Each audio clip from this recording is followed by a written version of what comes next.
Alors bonjour, aujourd'hui on va regarder un petit peu ce que c'est qu'un virus. Donc un virus c'est un parasite intracellulaire obligatoire qui se multiplie dans la cellule infectée en utilisant la machinerie cellulaire de cette dernière. Autrement dit, un virus est totalement inerte lorsqu'il n'est pas à l'intérieur d'une cellule hôte. Alors, il faut faire la différence entre un virus et un virion. Un virion, c'est une particule virale qui est totalement assemblée. C'est le cas, par exemple, ici, des différentes formes de virus que j'ai pu vous présenter. Mais un virus, c'est l'ensemble de toutes les formes virales externes ou internes de la cellule, c'est-à-dire que ce sont des particules qui sont en cours de synthèse ou en fin de multiplication. Alors, si on classe, on souhaite classer les virus, ici vous avez une représentation de l'ensemble des virus. On voit qu'ils sont caractérisés par la nature ARN de l'acide nucléique, que la capside peut être icosaédrique ou hélicoïdale et qu'ils peuvent être éventuellement enveloppés ou non. Si on regarde ici cette deuxième diapositive, on voit que le matériel génétique cette fois-ci est de l'ADN et que la capside peut être icosaédrique ou hélicoïdale, voire complexe, et qu'ils peuvent être enveloppés ou non. Donc finalement, on peut essayer de classer les virus selon 7 classes. D'abord, selon la nature de l'acide nucléique, qui peut être ARN ou ADN. Alors on peut aller plus loin parce que la nature de cet acide nucléique peut être éventuellement circulaire ou linéaire, voire double brin ou simple brin. On peut également classer les virus en fonction de la nature de la capside, qui peut être icosaédrique, qui peut être hélicoïdale, voire complexe. On voit qu'il peut y avoir une enveloppe ou pas. Alors si on regarde la structure d'un virus, globalement un virus présente un matériel génétique, comme je vous l'ai dit, qui peut être un ARN, un ADN, qui peut être double brin ou simple brin, qui peut être linéaire ou circulaire. Il est caractérisé par une capside protéique. Il est caractérisé par des spicules protéiques qui sont généralement des glycoprotéines et qui participent à la reconnaissance donc de la cellule cible. Parfois, sur la membrane lipidique, vous pouvez rencontrer également des neuraminases, par exemple, dans le cas du virus de la grippe.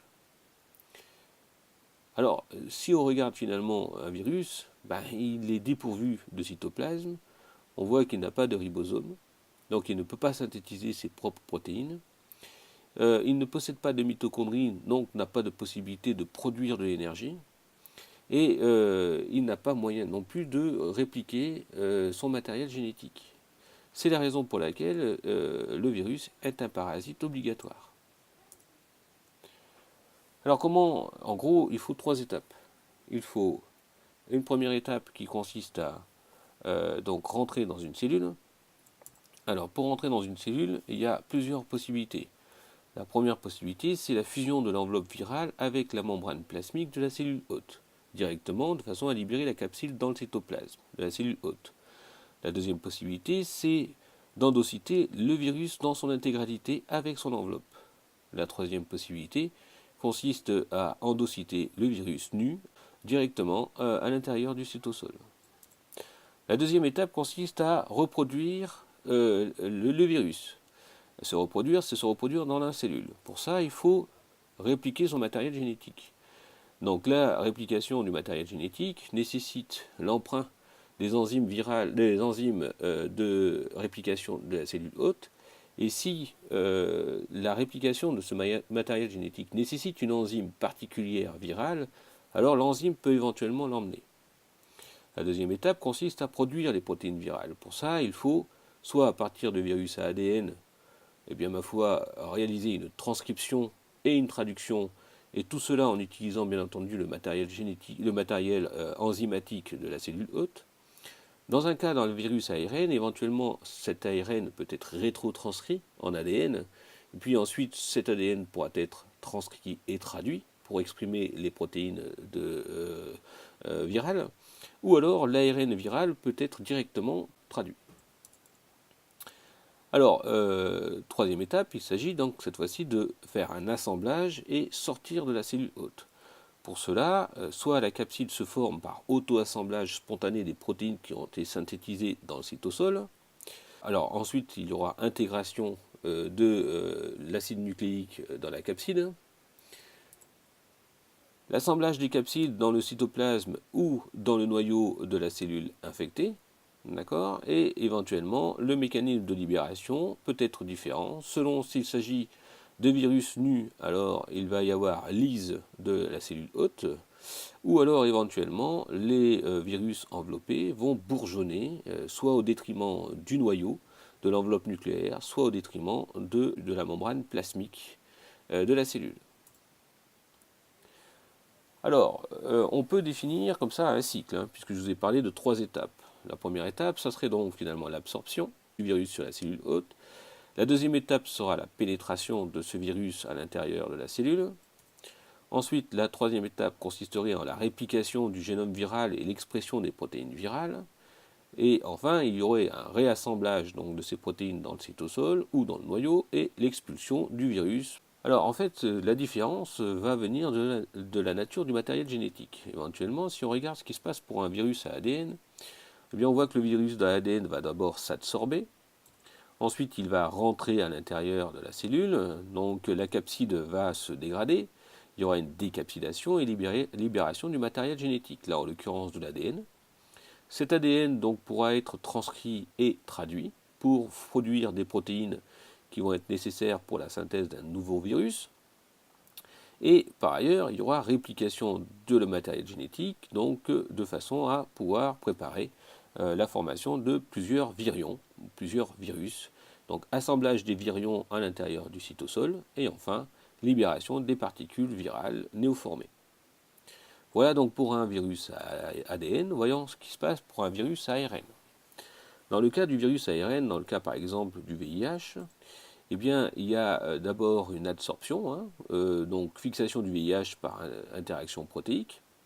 Ensuite, il va y avoir fusion de l'enveloppe virale avec la membrane plasmique, donc entrée de la capside, ainsi que certaines protéines virales, donc importantes pour la suite. Décapsidation, donc libération du matériel génétique du virus à l'intérieur du cytosol. Dans le cas du VIH, l'ARN viral va être directement rétrotranscrit par une transcriptase inverse, qui est une protéine purement virale. Et l'ADN qui va être ainsi produit va rejoindre le noyau et s'intégrer dans l'ADN de la cellule hôte. Il va y avoir enfin expression de ce génome viral avec production de l'ARN viral, support de l'information génétique, et production d'ARN viral qui vont être traduits ensuite pour produire des protéines virales. Reconstitution de la capside et libération ainsi du virus par bourgeonnement et formation de nouveaux virus au détriment de la membrane cellulaire. Alors il existe différents types de cycles, hein, et on va regarder un petit peu la nature de ces différents types de cycles en fonction au travers des bactériophages. Alors, si on prend un bactériophage, il est caractérisé par la présence d'une tête contenant un acide nucléique. Ensuite, vous avez une capside, hein, donc supportée par un col, et au-dessus du col, vous avez la gaine contractile qui est plutôt hélicoïdale. Ensuite, vous avez des fibres caudales et des spicules qui sont présents sur la plaque terminale. Donc, on peut distinguer une queue et une tête contenant l'acide nucléique.